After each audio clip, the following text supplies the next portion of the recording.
राजा जनक, सीता मैया, कविराज विद्यापति के ई पावन मिथिला भूमि के नमन करे छी।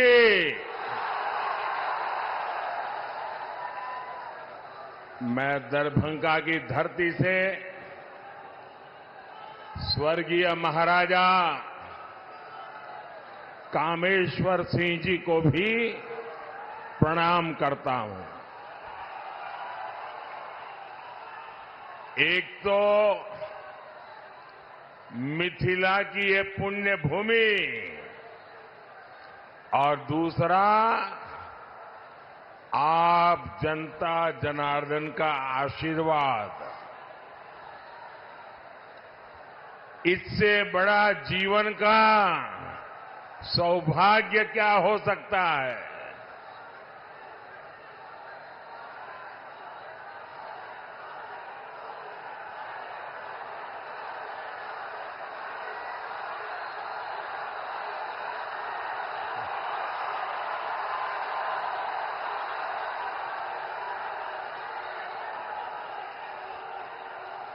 आप वो मोदी को कितना नचाओगे?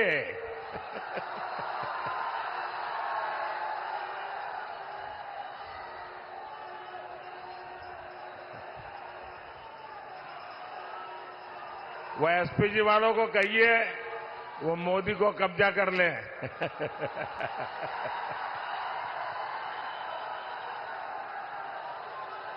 लेकिन बढ़िया बना के लाए हो आप।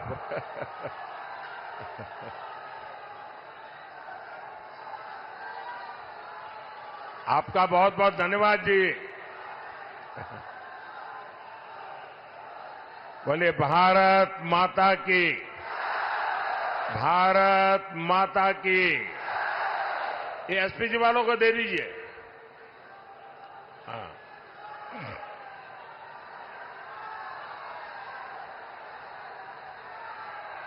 जय श्री राम, जय श्री राम। मैं आप सभी को अयोध्या में राम मंदिर के निर्माण की बहुत बहुत बधाई देता हूं।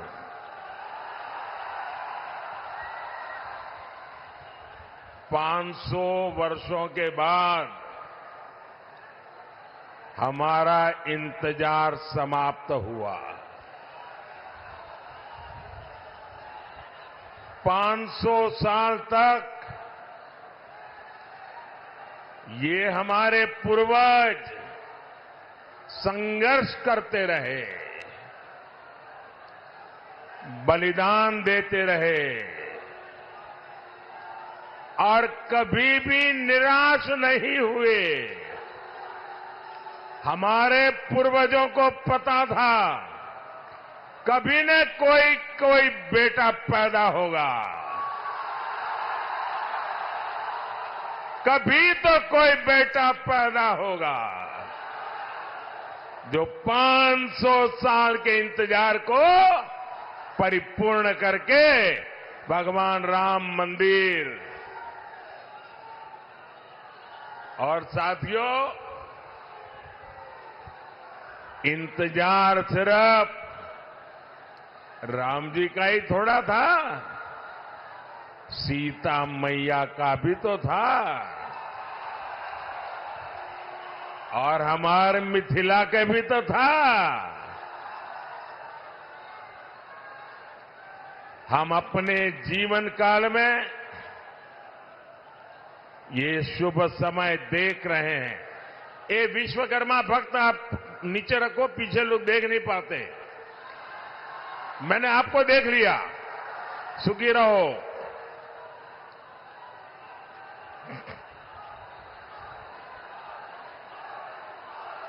ये शुभ समय,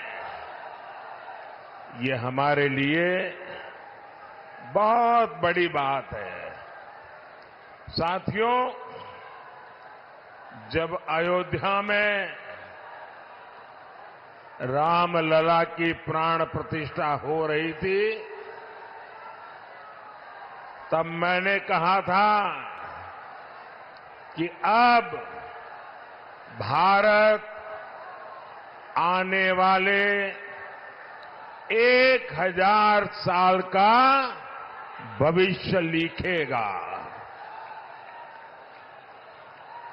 कई बार इतिहास की एकाध घटना भी कई शताब्दियों का भाग्य तय कर देती है।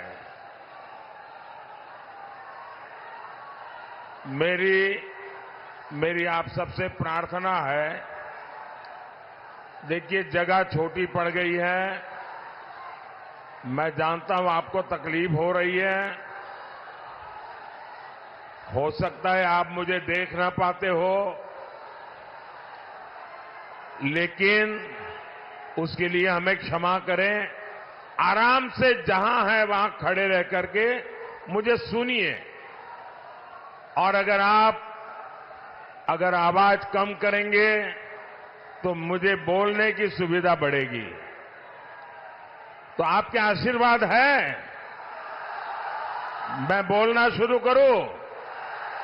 आप शांति रखोगे? आप इतने अच्छे लोग हैं। आज से 1000 साल पहले जब पश्चिम से भारत पर हमले होने शुरू हुए थे, तब किसी ने नहीं सोचा था कि भारत 1000 साल की गुलामी में गिर जाएगा। जो बिहार देश को दिशा दिखाता था, वो ऐसे संकटों से घिरा कि सब कुछ तबाह हो गया। लेकिन साथियों, भारत के भाग्य ने आज एक बार फिर करवट ली है। बिहार के भाग्य ने एक बार फिर करवट ली है। 21वीं सदी में ये कालखंड ऐसा आया है जब भारत फिर से अपनी सारी बेड़ियां तोड़कर उठ खड़ा हुआ है। आज भारत की दुनिया में जो साख है ना, वो नई ऊंचाई पर है। आज भारत चांद पर पहुंच गया है, जहां कोई नहीं पहुंचा। 10 साल पहले हम दुनिया की 11वें नंबर की अर्थव्यवस्था थे। सिर्फ 10 साल में हम दुनिया की 5वें नंबर की अर्थव्यवस्था बन चुके हैं।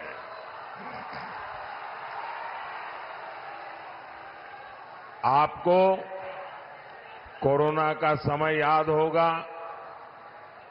100 साल का इतना बड़ा संकट आया था।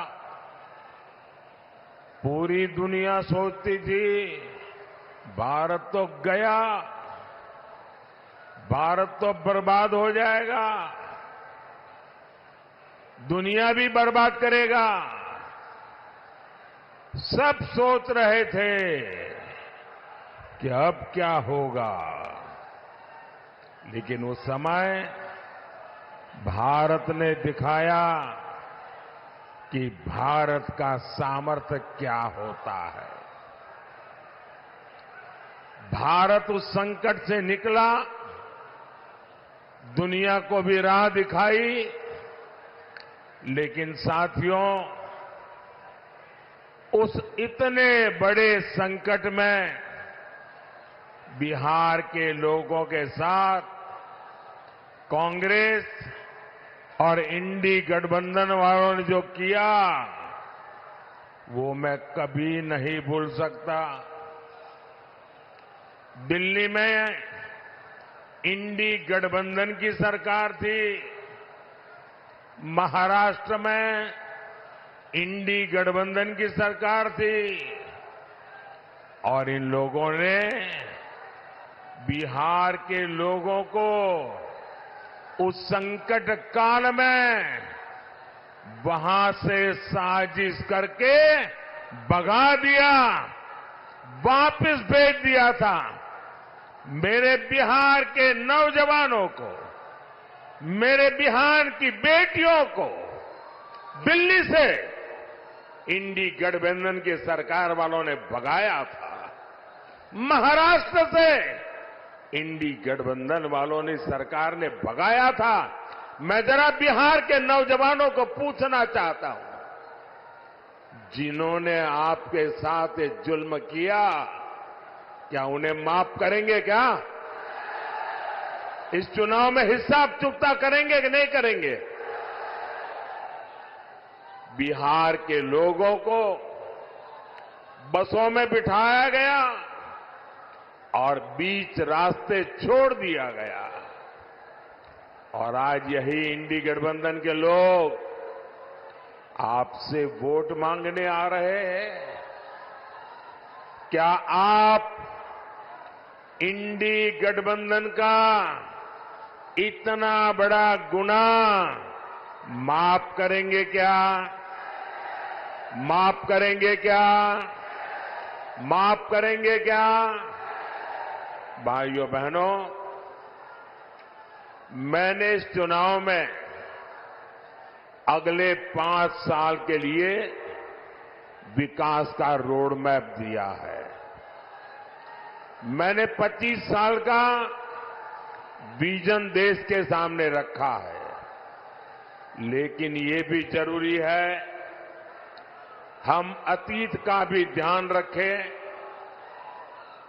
जैसे एक शहजादे दिल्ली में है, वैसे ही एक शहजादे पटना में भी है। एक शहजादे ने बचपन से पूरे देश को और दूसरे शहजादे ने पूरे बिहार को अपनी जागीर समझा है। इन दोनों शहजादों के रिपोर्ट कार्ड एक जैसे ही हैं। इनके रिपोर्ट कार्ड में सिवाय घोटालों और बेलगाम कानून व्यवस्था के सिवाय कुछ भी नहीं है। याद कीजिए कैसे बिहार में अपहरण उद्योग चलता था, कैसे बड़े बड़े घोटालों से बिहार के खजाने को लूटा जाता था, कैसे शाम होते ही हमारी बहन बेटियां घर से निकलने में डरती थी, कैसे नौकरी देने के पहले जमीन लिखवा ली जाती थी। साथियों, आज नीतीश जी के नेतृत्व में एनडीए सरकार बिहार के विकास के लिए दिन रात काम कर रहा है। हमारी प्रेरणा कर्पूरी ठाकुर है,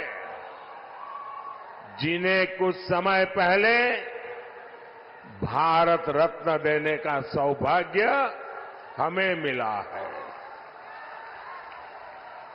पिछले 10 साल में बिहार में हमने 40 लाख गरीबों को पक्के घर दिए हैं, करीब 1.25 करोड़ गैस कनेक्शन दिए हैं। आज गरीबों को मुफ्त राशन, मुफ्त इलाज मिल रहा है। और अब मोदी ने ये भी तय किया है कि आपके परिवार में, बिहार में कोई भी 70 साल की ऊपर के बुजुर्ग होंगे तो अब उनके संतानों को उनकी बीमारी में इलाज का खर्चा नहीं उठाना पड़ेगा। अब ये खर्चा दिल्ली में आपका ये बेटा उठाएगा।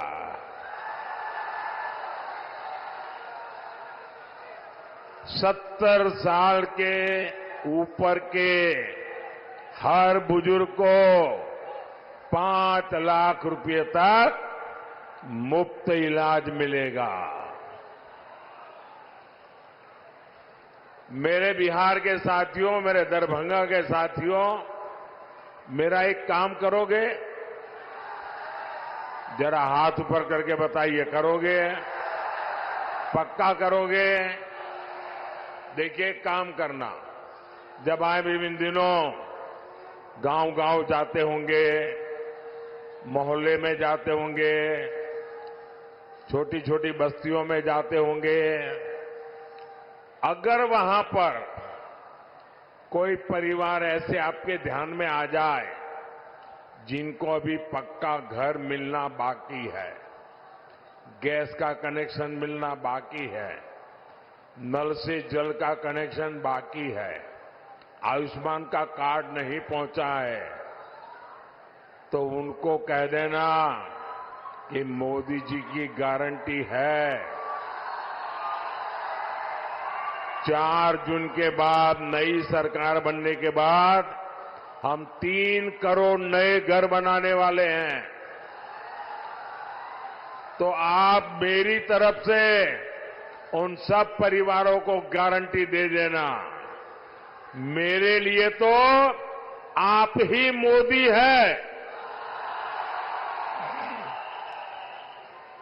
साथियों, दरभंगा का एयरपोर्ट हो, रेलवे स्टेशन हो, अमृत भारत ट्रेन हो, आधुनिक सड़कें हो, हर तरफ काम हो रहा है। दरभंगा एम्स की अड़चनों को भी दूर किया जा रहा है। साथियों, जब विकास की बुनियाद मजबूत होती है तभी उद्योग और रोजगार पैदा होते हैं। यहां दरभंगा में आईटी पार्क भी बना, जिससे युवाओं के लिए नए अवसर पैदा होंगे। मिथिला में मखाना, लीची और आम खूब होता है। अच्छी सड़कों और इंफ्रास्ट्रक्चर से इसका एक्सपोर्ट दुनिया भर में बढ़ेगा। यहां के मखाने को दुनिया तक पहुंचाने के लिए हमारी सरकार ने मखाने को जीआई टैग दिया है। साथियों, हमने बिहार में महिला स्वयं सहायता समूहों को 42,000 करोड़ रुपए की सहायता बैंकों से दी है। 42,000 करोड़ रुपया। दरभंगा, मधुबनी में 11 लाख महिलाएं इन समूहों से जुड़ी है। दरभंगा में इन बहनों ने शिल्प ग्राम की शुरुआत भी की है और आपकी मधुबनी की पेंटिंग का प्रचार तो खुद मोदी पूरी दुनिया में करता रहता है। आज आगे बढ़ती हमारी बहनों की ये खुशी यही मोदी को मेहनत करने का हौसला देती है। साथियों, आपको पता है कि संविधान ने लंबी चर्चा के बाद हमारा संविधान बना, तब एक मुद्दे पर सबसे ज्यादा चर्चा हुई थी।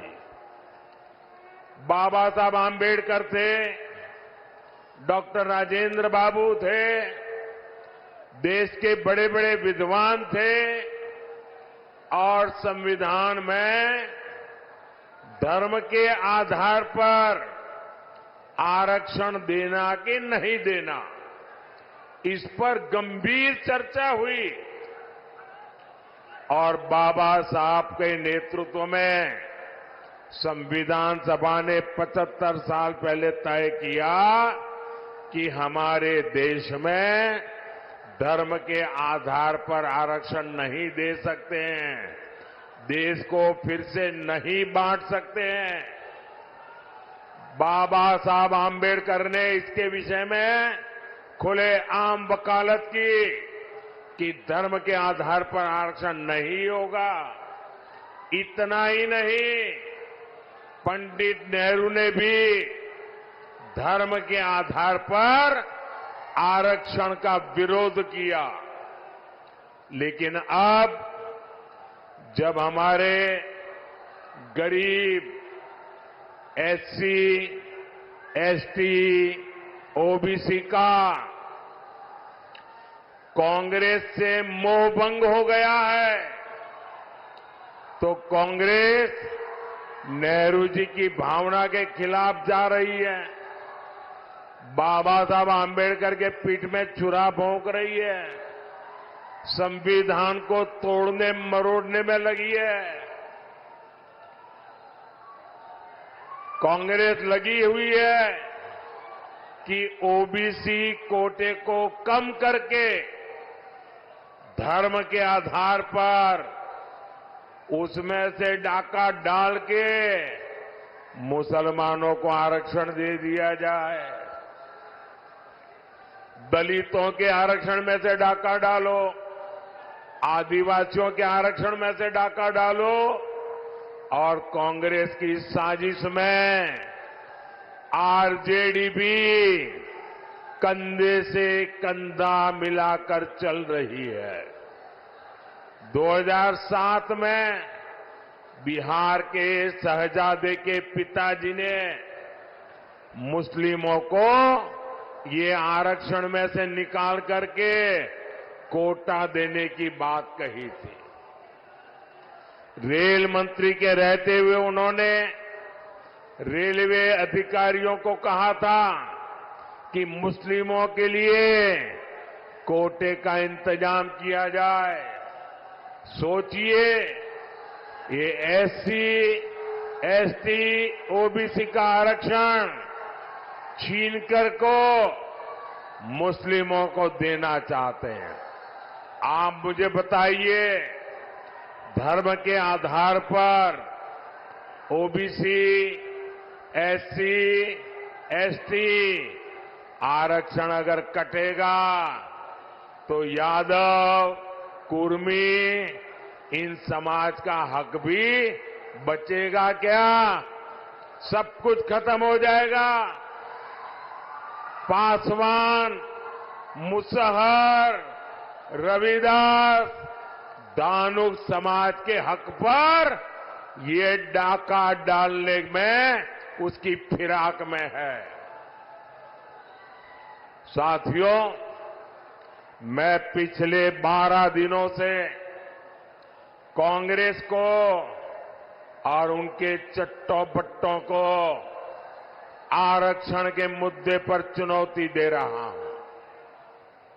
मैंने उनसे कहा है, मैंने लिखित में मांगा है कि इंडी गठबंधन धर्म के आधार पर एससी, एसटी, ओबीसी का आरक्षण छीन करके मुसलमानों को नहीं देंगे।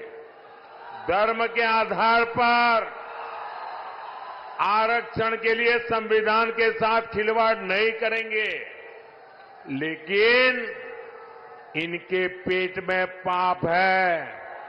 12 दिन से मैं मांग कर रहा हूं, ये चुप बैठे हैं। साथियों, मैं आपको विश्वास दिलाता हूं,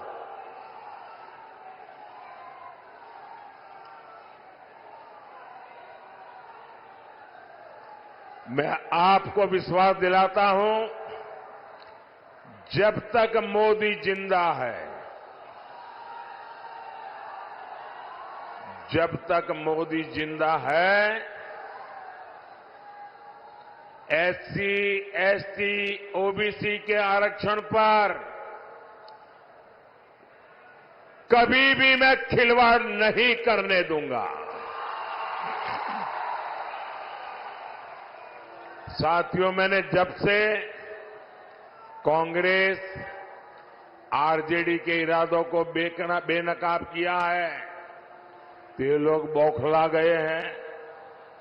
अब आरजेडी ने ये गिनना शुरू कर दिया है कि सेना में कौन हिंदू है, कौन मुसलमान है। यही इनका असली चेहरा है।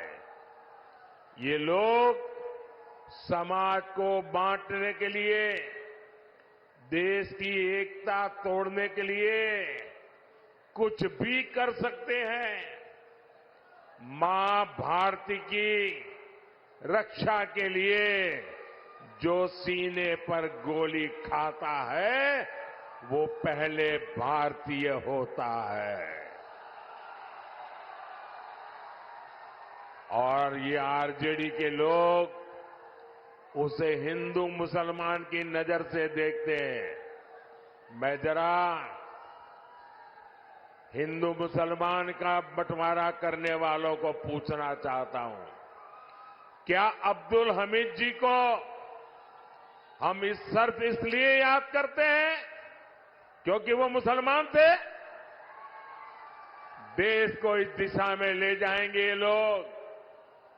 यही लोग सर्जिकल स्ट्राइक पर सवाल उठाते हैं, एयर स्ट्राइक पर सवाल उठाते हैं। यही लोग आर्मी चीफ को गाली देते हैं। आखिर किसको खुश करने के लिए, किसके इशारे पर ये बोला जाता है? देश सब देख रहा है, जनता है, सब कुछ जानती है। देशवासी सब देख रहे हैं।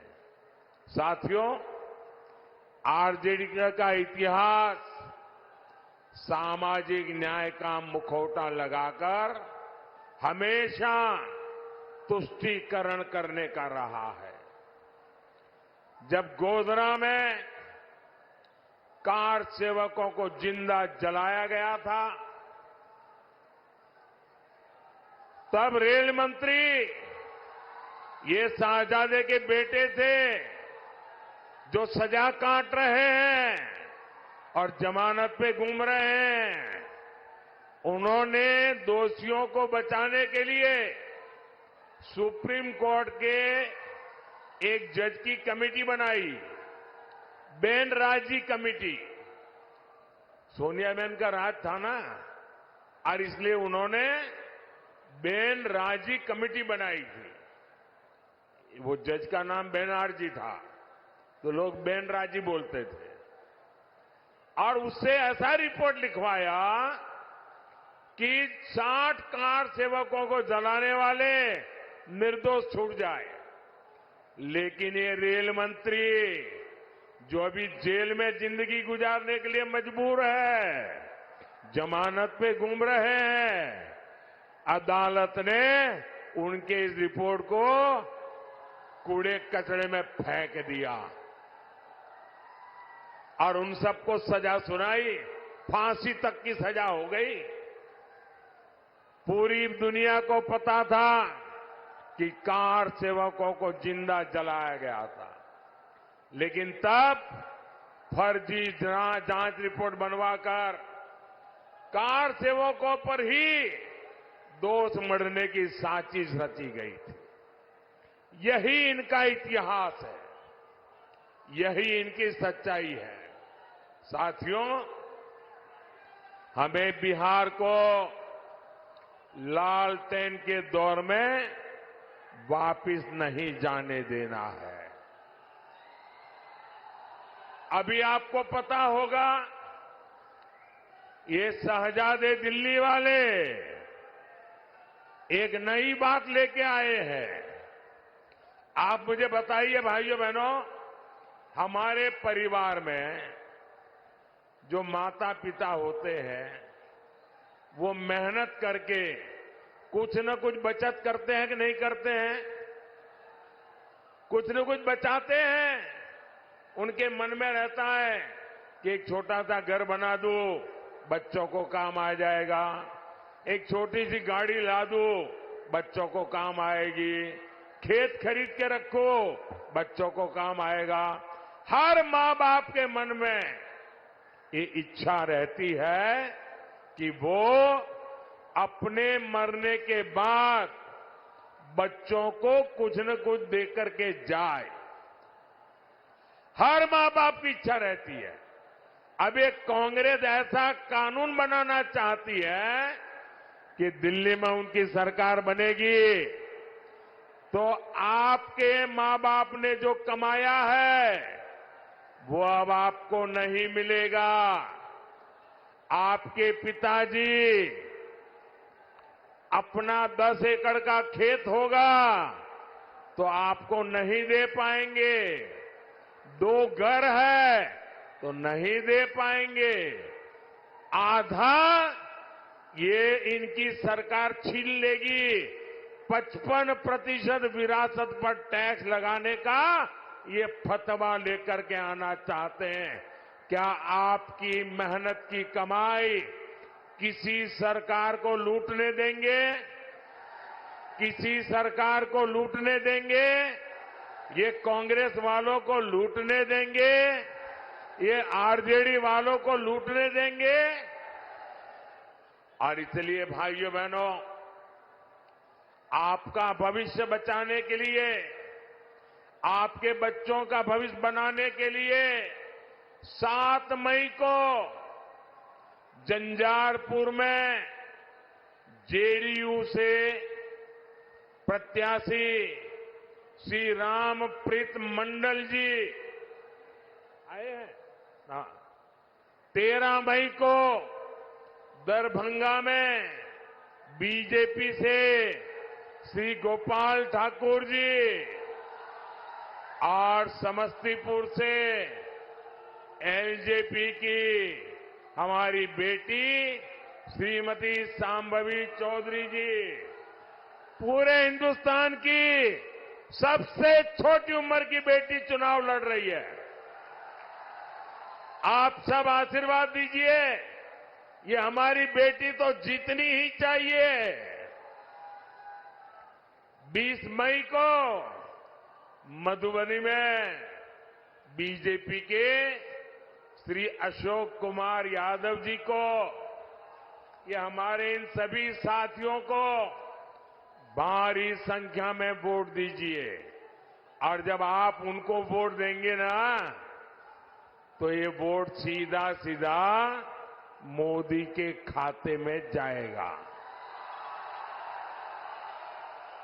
मोदी को मजबूती मिलेगी और मोदी मजबूती से आपकी 5 साल और सेवा करेगा।